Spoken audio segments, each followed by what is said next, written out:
ঘটনাটা তাসকিরাতুল মাওলা প্রথম খণ্ডে একবার হুজুর মাওলা পাকের ঘটনা জিনার বলতে পাকে আপনারা একবার হুজুর মাওলা পাক ওনার খাদেমকে নিয়ে একটা সফরে ছিলেন। আপনারা অত্যন্ত মনোযোগ দিয়ে শুনবেন। তো যখন সফরে ছিলেন হঠাৎ করে ওই খাদেম সাহেব কলেরা রোগে আক্রান্ত হলেন। সফর অবস্থায় খাদেম সাহেব কলেরা রোগে আক্রান্ত হলেন। তৎকালীন কলেরা রোগটা ভয়ঙ্কর ছিল, মানুষ মারা যেত, মানুষ দুর্বল হয়ে পড়ত। তো যখন খাদেম সাহেব চলাফেরার ক্ষমতা হারিয়ে ফেললেন, দুর্বল হয়ে পড়লেন, এক পর্যায়ে তিনি বিছানা থেকে উঠতে পারলেন। এক পর্যায়ে তিনি কি করলেন, ওই খাদেম সাহেব বিছানার মধ্যে উনি পায়খানা করা শুরু করলেন।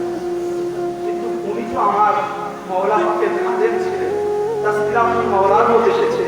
ওই ব্যক্তি যখন বিছানার মধ্যে পড়ে গেলেন, ওই ব্যক্তি যখন দুর্বল হয়ে পড়ে গেলেন, তখন আমার মাওলা পাক ওই ব্যক্তির বিছানা পরিষ্কার করা শুরু করলেন। ওই ব্যক্তির বিছানা পরিষ্কার করলেন, ওই ব্যক্তির খেদমতে লেগে গেল।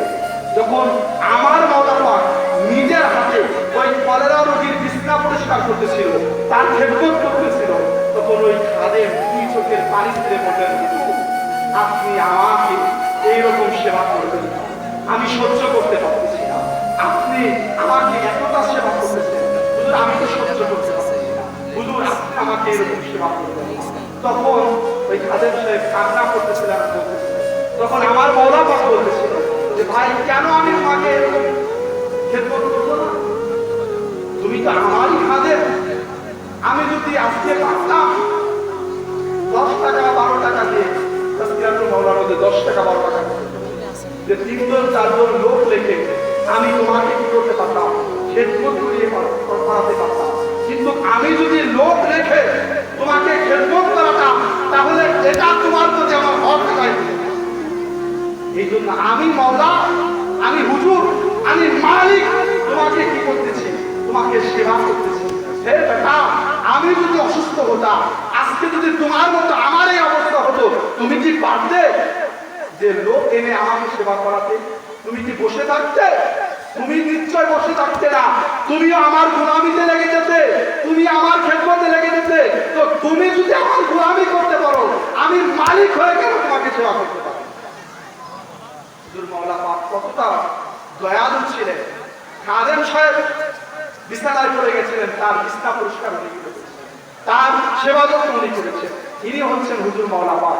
এই ঘটনা দ্বারা আমাদের শিক্ষা দেয় যে ভাই, আমরা যারা পীর ভাই আছি, পীর বোন আছি, আমরা একজনের সাথে আর একজন কখনো হিংসা করবো না। আরে মালিক হয়ে যদি গোলামের খবর দিতে পারে, যদি মালিক হয়ে খাদেমের খবর দিতে পারে, তো আমরা তো একজন পীর ভাই, একজন মহাব্বতের ভাই। আমাদের মধ্যে এত হিংসা কেন থাকবে? আমরা এই লাইনে যাব না।